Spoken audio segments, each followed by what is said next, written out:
오늘은 시편 23편 1절로 6절 말씀을 본문으로 해서 선한 목자라는 제목으로 하나님의 말씀을 선포하겠습니다.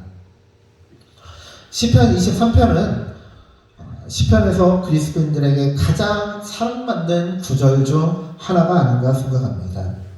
유명한 철학자 임마누엘 칸트는 이렇게 말했습니다. 내가 평생 수천 권의 책을 읽었지만 시편 23편보다 큰 은혜를 주는 시는 없었다라고 말합니다.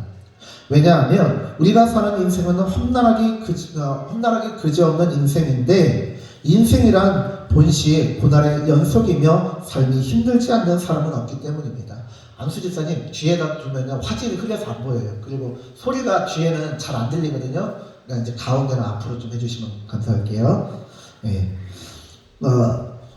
인생이란 본시 험난한 고난의 연속인데 삶이 힘들지 않은 사람은 없습니다. 그런데 그렇게 힘든 인생 가운데 한 줄기 빛처럼 우리에게 삶의 역경을 이겨내는 힘의 근원이 무엇인지를 돌아보게 하는 말씀이 바로 시편 23편이기 때문에 그렇습니다. 그래서 어떤 이는 말하기를 시편 23편을 시편의 진주다라고 말하기도 합니다. 진주는 어떻게 만들어집니까? 보석들은 어떻게 만들어집니까? 다이아몬드 같은 경우도요, 석탄하고 이 다이아몬드는 이 원자 배열 구조가 똑같습니다. 그런데요, 어떤 것은 석탄이 되고 어떤 것은 단단하게 그지없는 다이아몬드가 됩니다. 진주도 마찬가지예요. 진주도요, 보잘것없는 하늘의 모래 아래 그치지 않은데 그것이 조개 속에 들어가고 조개가 그것을 품다가 그것이 진주가 됩니다. 그만큼 이 시편 23편은요, 환난과 역경 가운데 있는 많은 사람들을 위로하고, 시편 23편을 통해서 우리의 환난과 역경이 단순히 우리에게 생채기를 내고 상처를 주는 말씀으로 그치는 것이 아니라, 이 말씀은 우리의 영혼을 회복시킬 뿐만 아니라 상처를 더 아름답게 가치 있는 상처로 만든다는 거예요. 진주로 만들어 버린다는 것입니다.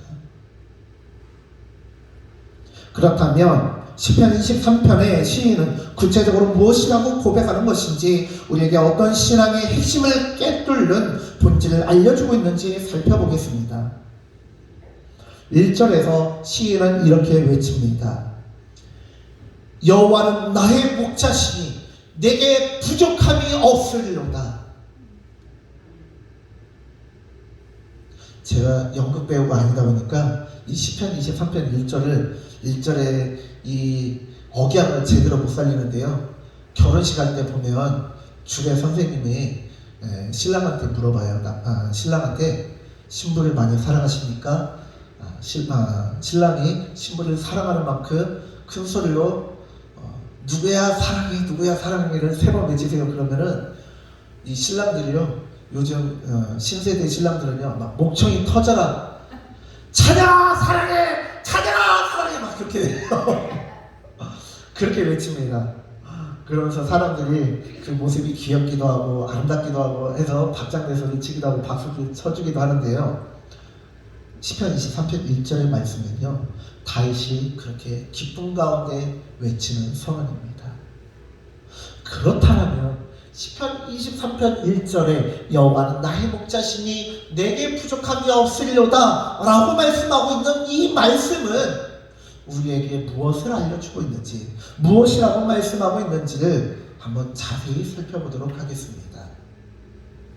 자, 부족함이 없으리로다 라는 이 단어는요, 히브리어로 로하세르라고 얘기합니다. 그런데 이것은 로하세르라는 것은요, 우리나라에는 잘 없는데 영어라든지 히브리어에는 미완료형 시제로 되어 있는데요, 완료가 뭐예요? 완료, 완수, 그거는요 마쳤다라는 뜻이에요. 끝났다라는 뜻이에요. 일을 다 해치웠다는 뜻입니다.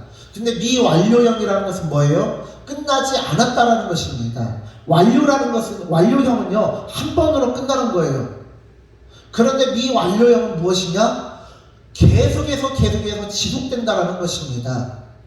즉 히브리어에 있는 이 미완료형은요, 우리에게는 익숙하지 않지만 히브리어 언어의 특징 중에 하나로 단어는 하나를 썼지만 세 가지의 뜻을 내포하고 있습니다. 함축적으로 보여주고 있습니다. 그것은 무엇일까요? 넘겨주세요. 즉 과거에도 부족함이 없었다는 뜻이고요, 현재에도 부족함이 없다라는 뜻이며 미래에도 부족함이 없을 것이다 라는 것을 우리에게 알려주고 있는 것입니다.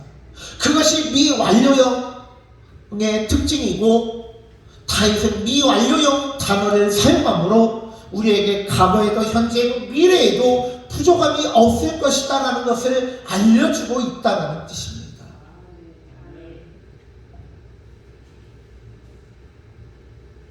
이것은 하나님을 향한 무궁한 신뢰를 뜻합니다. 영원 전부터 영원 후까지 존재하시는 하나님께서는 무엇을 하시며 그 긴 시간을 보낼까요? 그분은 그 긴 시간 동안 얼마나 무료한 삶을 사시겠습니까? 그런데 하나님 지루할 틈이 없으세요. 왜요? 영원 전부터 영원 후까지 존재하시는 그 하나님은 영원 전부터 영원 후까지 나에게, 그리고 너에게, 그리고 우리 모두에게 부족함이 없도록 준비하시며 공급하시며 채워주시기 때문에 지루할 틈이 없으시고, 사랑하는 자녀들에게 하나라도 더 주고 싶은 그 자녀에게 영원 전부터 영원 후까지 챙겨주시기 때문에 그 하나님은 행복하고 지루할 틈이 없다라는 것입니다. 그러게요. 재밌는 것은요, 이 1절 말씀에는 또 다른 신앙의 고백이 있습니다. 그것은 무엇일까요? 1절 말씀을 보면 부족함이 없으리로다 라고 되어 있는데요, 문법적으로 보면 목적어가 빠졌습니다. 무슨 말이냐? 도대체 무엇이 부족하냐 이거예요. 무엇이 부족하지 않느냐, 이것을 우리에게 질문하고 있는 거예요. 실은 무엇입니까? 부족하지만 제가 올라오는 계단에 저의 시를 이렇게 몇 가지 적어서 해놨잖아요. 그리고 여러분들도 시를 읽어보거나 방송을 통해서라도, 시집을 사지 않으신 분도 방송을 통해서라도 한 번쯤 시를 들어보았을 것입니다. 이 시가 뭐예요? 짧은 단어를 통해서 함축적인 뜻을 전달하고 여러 가지 비유와 짧은 언어를 통해서 여러 가지 뜻을 내포하고 전달하는 거예요. 그리고 말하지 않음으로써 전달하는 다양한 기법을 사용합니다. 시편 23편도요, 우리가 말씀으로 읽지만 문학적으로 살펴보면 시입니다. 그렇다면 다윗은 왜 부족함이 없으리로다 라고 하는데, 무엇이 부족함이 없는지를 왜 사용하지 않았을까요? 그것은 우리에게 상상하라는 거예요. 상상하라는 거예요. 무엇이 부족함이 없느냐? 내게 필요한 모든 것이 부족함이 없다라는 거예요. 왜 그럴까요? 다윗은 여호와는 나의 목자시니다라고 고백합니다. 이스라엘 백성들은요, 우리나라와 같이, 우리나라는 농사를 많이 지었잖아요. 그렇기 때문에 우리나라는 농사의 비유를 하면 쉽게 이해가 되지만 이스라엘 백성들은요, 목축을 하는 백성들이에요. 그렇기 때문에 목자와 양의 비유를 얘기하면 그 누구보다 쉽게 이해하고 쉽게 상상할 수 있습니다. 여호와는 나의 목자시니 내게 부족함이 없으리로다. 양도요, 여러 가지 종류가 있어서 어떤 양은 정말 사람보다 시력이 더 좋은 양도 있지만요, 이스라엘 백성들이 키우던, 이스라엘 백성들이 목장에서 치던 그 양들은요, 대다수는 시력이 좋지 않습니다. 대다수는 스스로 먹이를 찾을 수도 없고요, 스스로를 보호할 수도 없습니다. 호주에서 이 목장에서 어떻게 하다가 벗어난 양 한 마리가 1년 만인가 2년 만인가 돌아왔는데요, 세상에 그 양이요, 무슨 곰처럼, 둥근 곰처럼 이렇게 부풀어서 왔어요. 왜? 더 털을 못 깎았기 때문에 정기적으로 털을 깎아야 되는데 스스로는 털조차도 깎지 못해요. 그 털을 깎으니까요 거의 양 한 마리가 빠져나오더라고요. 그렇게 연약하고 보잘것없고 사람의 손길이 필요한 것이 양인데요, 여호와는 나의 목자시니 라는 것은 다른 목자와 달리, 다른 일반적인 목자들도 그렇지만 여호와께서 나의 목자시기 때문에 나에게 부족함이 하나라도 없다라는 것을 이스라엘 백성들은 여호와는 나의 목자신지라는 그 단어 하나로 분명하게 알 수 있다라는 거예요. 여러분들의 자녀들, 손주들은 어떻습니까? 좀 장성하면 스스로 할 수 있지만 2살, 3살 된 아이들이 스스로의 몸을 컨트롤할 수 있나요? 올해 10살 된 제 아들 믿음이도요, 참 귀엽고 많이 똑똑한데요. 근데 너 아직도 뭘 먹다가 손에 묻으면 아직도 옷에 닦아요. 엄마 아빠의 관심과 돌봄이 필요합니다. 우리 혜원이가 왔는데 얼마나 귀여워요. 근데 우리 혜원이도 아직도 엄마 아빠의 손길, 어른들의 손길, 보살핌이 필요하다는 거예요.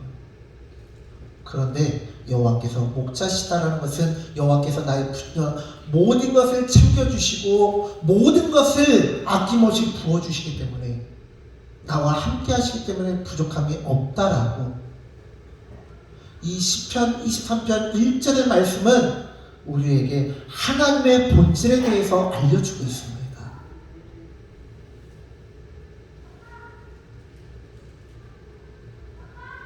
저는요, 이 시편 23편을 묵상하면 참 너무나 은혜로운데, 시편 23편의 핵심은 무엇인가를 고민하고 살펴볼 때 저는 4절이 아닌가 싶습니다. 우리 시편 23편 4절 말씀 함께 합독하겠습니다. 시작. 내가 사망의 음침한 골짜기로 다닐지라도 해를 두려워하지 않을 것은 주께서 나와 함께 하시니라.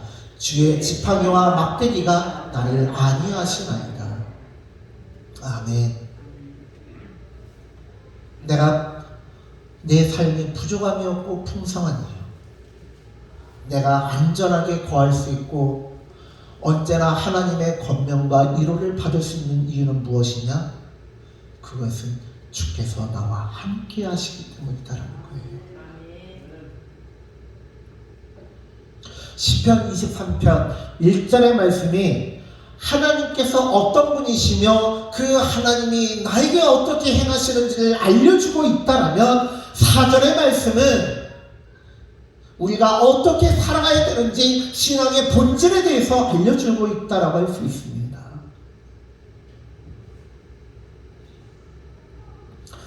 요즘 TV를 보면요, 많은 사람들이 여행을 다니고 캠핑을 합니다. 저는 솔직히 말씀드리면 이렇게 추운 날은 집이 너무 좋아요. 특히 작년, 재작년에 살을 많이 빼서 그런가 요즘에 막 손발이 시려워가지고, 아니 나이가 젊은데 나이가 젊은데 손발이 시려워서 이렇게 추운 날은 따뜻한 아랫목에서 그냥 이불 덮어 씌우면서 이대로가 좋사오니 따뜻한 아랫목에서 기도하고 말씀 보고 성경 보고 하는 게 너무 좋아요. 그런데요, 이렇게 추운 날씨에도요, 우리 지방의 몇몇 목사님들은요, 이 추운 날씨에 캠핑 가는 걸 그렇게 좋아하세요. 아니, 이 떠돌이의 피가 있는지, 우리 익산이 따뜻한 익산도 지금 막 영하 8도, 영하 10도 되잖아요. 이런 날씨에요, 추운 산속으로 가서 침낭 하나 뒤집어 쓰고 자는 게 그렇게 행복하셨대요. 그런데 여러분, 돌아갈 고향이 있고 돌아갈 집이 있으면요, 캠핑은, 여행은 너무나 즐거운 것이고 힐링의 시간이 될 수 있습니다. 그러나 전쟁 중인 우크라이나 백성들처럼, 우크라이나 국민들처럼 돌아갈 집이 없고 돌아갈 고향이 사라진 사람들에게 떠돌이 생활은요, 너무나 지치고 고단한 삶일 뿐입니다.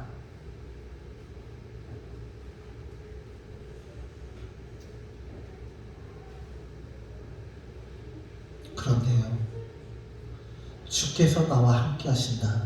이것은 우리에게 주님께서 나의 아버지가 되시고 나의 집이 되어주시고 나의 고향이 되어주신다라는 말씀입니다. 이것이 우리에게 얼마나 복된 것인지를 잘 알려주는 말씀이 있습니다. 바로 마태복음 말씀입니다. 넘겨주세요.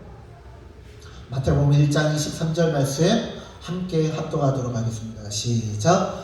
보라, 처녀가 잉태하여 아들을 낳을 것이요 그의 이름은 임마누엘라 하리라 하셨으니 이를 번역한즉 하나님이 우리와 함께 계시다 하니라. 아멘. 하나님께서 우리와 함께 하시니 가장 큰 복이요 가장 큰 은혜다라는 뜻입니다. 임마누엘 하나님께서 우리와 함께 하시기 때문에 우리는 부족함이 없고 우리는 안전하며 우리는 형통한 삶을 살 수 있다는 뜻입니다.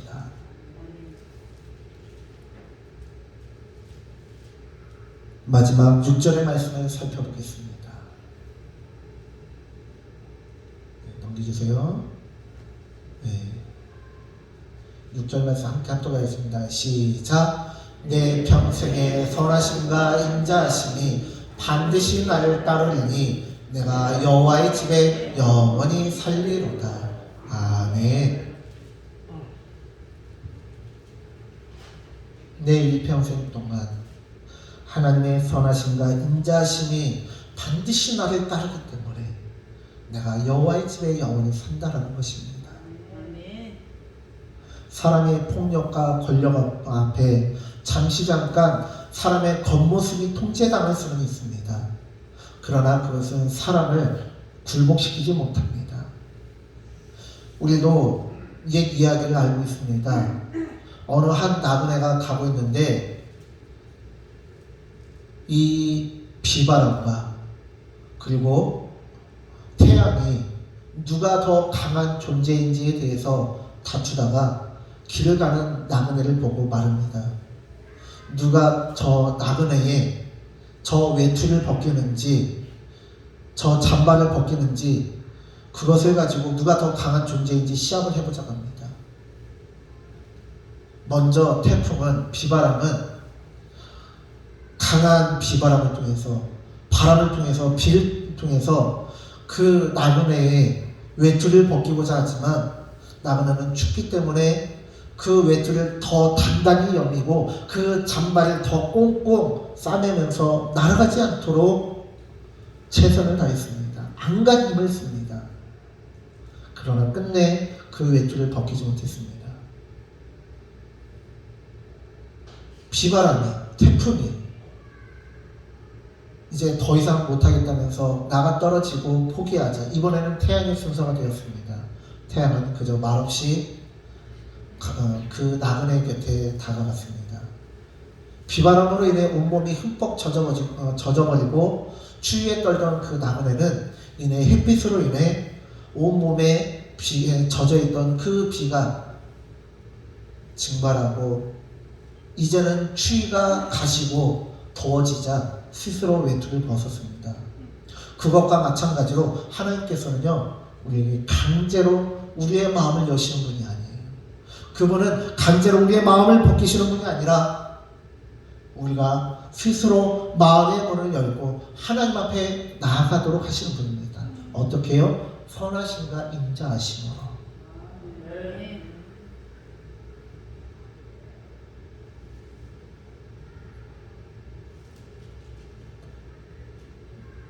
제 아내가 결혼하고 나서 집에서 열심히 못하지만 요리를 잘 못하지만 처음에는 이게 된장국인지 이게 무슨 힘얼거나 하는 건지 잘 모르게 요리를 잘 못하던 때에 그래도 열심히 사랑하는 이제 남편을 먹이겠다고 열심히 요리도 하고 집안일도 했어요.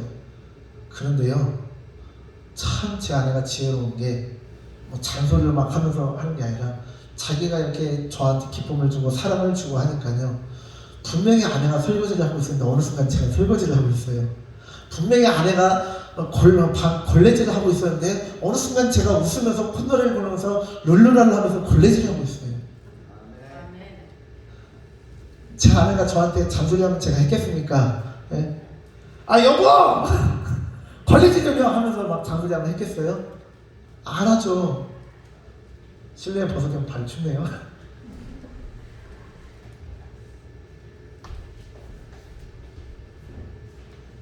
그런데 제 아내가 저를 사랑해주고 먼저 그렇게 사랑으로 다가오시니까요, 저도 같이 그렇게 반응을 하더라는 거예요. 하나님께서는 이토록 우리에게 강제로 헌신해라, 강제로 은혜 받으라 그렇게 하네요.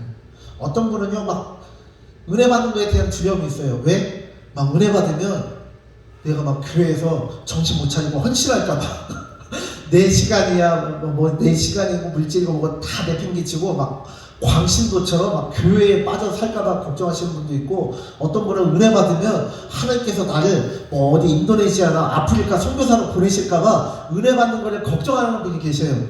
네, 걱정하지 마세요. 하나님이 아무나 선교사를 보내시는 게 아니고요, 아무나 그렇게 하시는 게 아니고요, 또 하나님은 강제로 그렇게 하는 분이 아니고요, 하나님은요 우리에게 은혜와 복을 주시는데요, 참 감사한 건 뭐냐면, 저도 그런 두려움이 있었거든요. 그런데요, 내가 하나님 앞에 하나를 내놓고 헌신하면요, 하나님께서는 열을 주세요. 내가 하나님 앞에 10가지를 헌신하고 내어드리면 하나님께서는 100으로 채워주세요.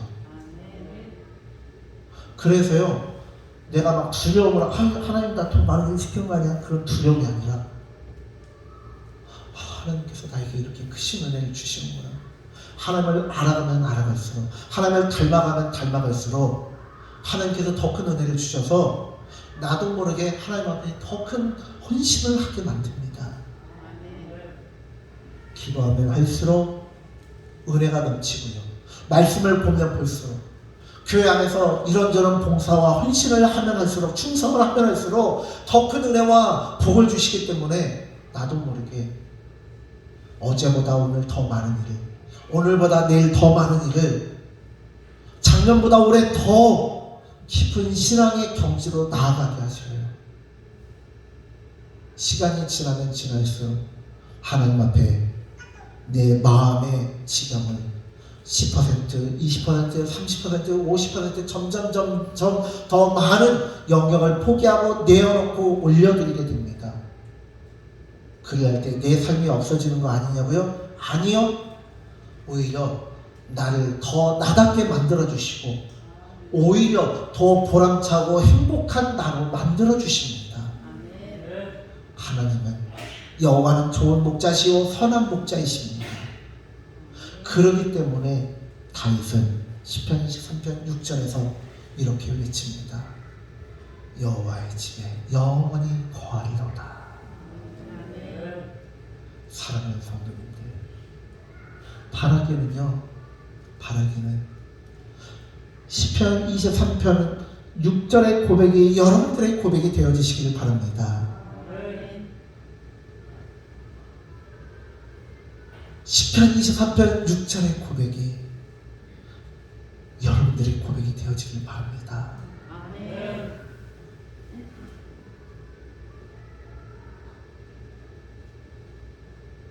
마지막으로 한 가지만 더 말씀드리고 마칠게요. 어린아이한테요, 이제 제가 아는 목사님 자녀가 5살일 때 결혼식장을 가는데 그 아이한테 그랬어요. 그 아이가 엄마 아빠한테 막 그래요.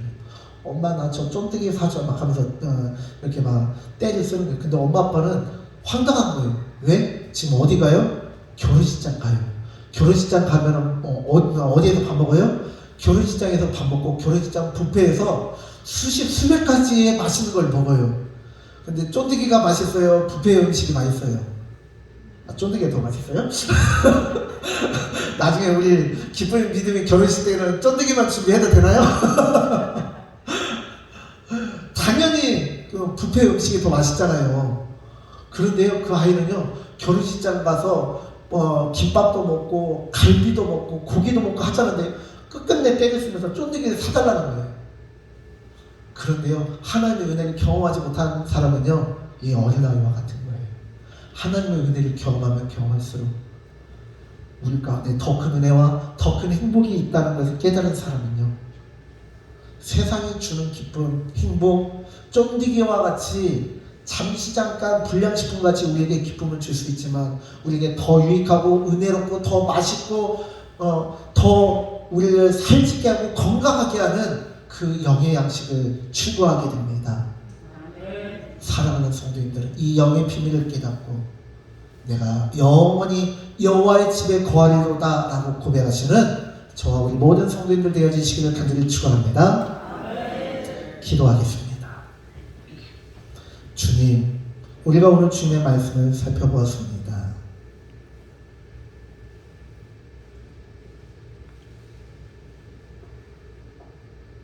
주님, 여호와는 나의 목자시니 내게 부족함이 없으리로다. 이 말 하나로, 이 문장 하나로 하나님이 어떤 분이신지를 우리가 깨닫게 됩니다.